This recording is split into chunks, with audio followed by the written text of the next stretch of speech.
When I first met the lady who was to be my mother-in-law, aminin ko, medyo na-intimidate ako sa simula. May pagka-stricto kasi siya eh.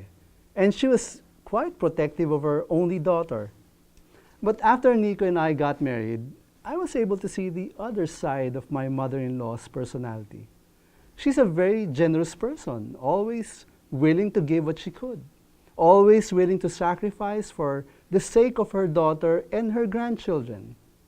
Because I no longer have a mom, because Nanay Tessie died even before I got married, Nanay Virgie became my second mother.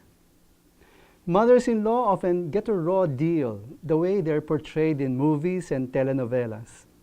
They're often presented as the contrabida, an evil person, someone who gets in the way of the relationship between her son and her daughter-in-law, or between her daughter and her son-in-law.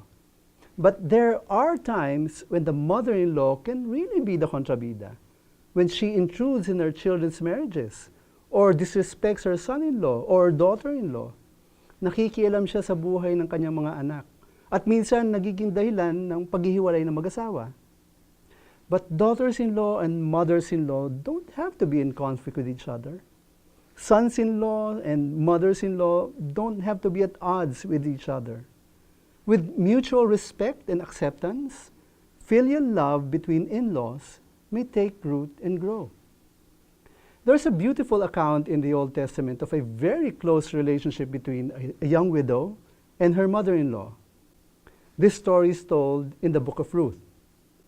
A man and his two sons died in a foreign land, leaving his wife and daughters-in-law to fend for themselves. One of the daughters-in-law decided to move on. The other daughter-in-law decided to stay with her mother-in-law. The daughter-in-law was Ruth. Her mother-in-law was Naomi. Naomi tried to convince Ruth to leave her and go on with her life. After all, they were not related by blood. Ruth had no obligation to stay with her mother-in-law. But this is how Ruth responded.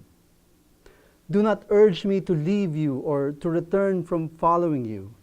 For where you go, I will go, and where you lodge, I will lodge.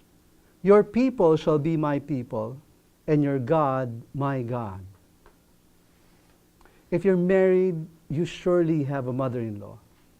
Always pray for her, whether you get along well with her or not, whether she's a good person or not, pray for her. Not only for the sake of your spouse, but more because in essence, she has become your second mother. So give her the love and respect that is due her as your second mom. If you're in conflict with her, then pray for her even more. The Lord may or may not answer your prayer to change her, but I can guarantee that He will bring change and peace in your heart. Keep in mind, as our relationship with our mother-in-law grows and flourishes, faith matters too.